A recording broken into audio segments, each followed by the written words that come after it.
Good morning, I'm Pam from Mixed Fuzzy Looks, and I'm here to introduce you to needle felting, what you can make from it and some of the tools. So you can see here, needle felting, we can create just about anything your imagination can envisage. So here we have a selection of some of my little critters, you can see. Needle felting is the process of taking fibres, usually animal fibres and most often from a sheep, and felting them into 3D solid objects using just a couple of really simple tools. The first thing you need is actually your fibre. Experiment with loads of different fibres, loads of different wools until you find your own preference. A popular start is a fibre something like a blue-faced Leicester, or this is a white-faced woodland.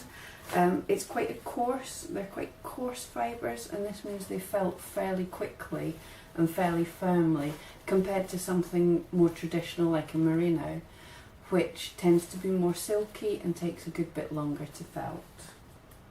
These kind of fibres are a good, what we would call core fibre, and then you can use dyed or natural or any kind of fibre for the top dressing pretty much. I've used camel, goat, silk, silky bamboo, and even crazy fibres like recycled plastic bottles.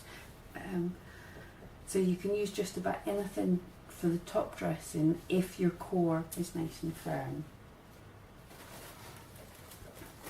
Wool like this is often called tops or bats. It's carded wool before it's been spun, and it comes in nice long strips like this, and to separate it you just gently pull and the fibres slide along each other. Don't need to, you hold quite a distance apart and pull. You don't want to hold close together because then you're trying to rip the fibres. If you hold at a distance, then the fibres will slide over each other nicely and you get a small piece. Your second most important piece of equipment is your felting needle. These needles have at the tip, they're very sharp needles, and at the tip they have a range of barbs in them, and these barbs, as they go into the piece, they catch the fibres of the fleeces and they mat them together to sculpt into these, the interlocking fleeces sculpt into strong 3D shapes. The needles come in different thicknesses. The thicker the needle, the larger the barb, so the quicker it mats together the pieces, but also the larger the hole it creates in your final work. The higher number of the needles, the actual smaller the needle is.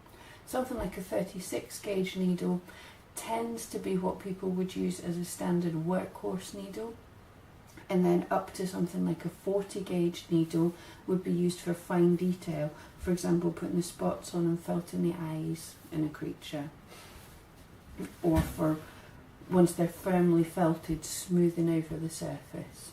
Again, this depends on your preference. It depends on the fibres that you're using, and it depends how quickly you like to be able to felt or how smooth you like a piece to be. Experiment with lots of different needles and you'll learn what's your favourite, what's your preferences. So I would advise buying a range of 3 to 4 needles so you can see what you prefer. You get different shapes of felting needle. That's what's called a crown felting needle, and this needle has all the barbs are just at the very tip of the needle. This is very good for small details like faces. You get a star needle. This has 4 surfaces with barbs on it, so this is slightly quicker for felting with. You get a spiral felted needle. The tip of this needle is twisted slightly so that it resembles a spiral, and this means the barbs are round in a circle. People suggest that this causes it to twist the fibres when it goes in. I really don't think it does that, but it's still a really nice felting needle. And you also get what's known as a reverse felting needle. This means the barbs actually face the other way, so when you poke it into the surface in the first place, it does nothing, but when you pull it out, it mats fibres out the way. And this is really good for surface effects, like if you actually want to make your piece fuzzy or to draw some core colour through the top coat.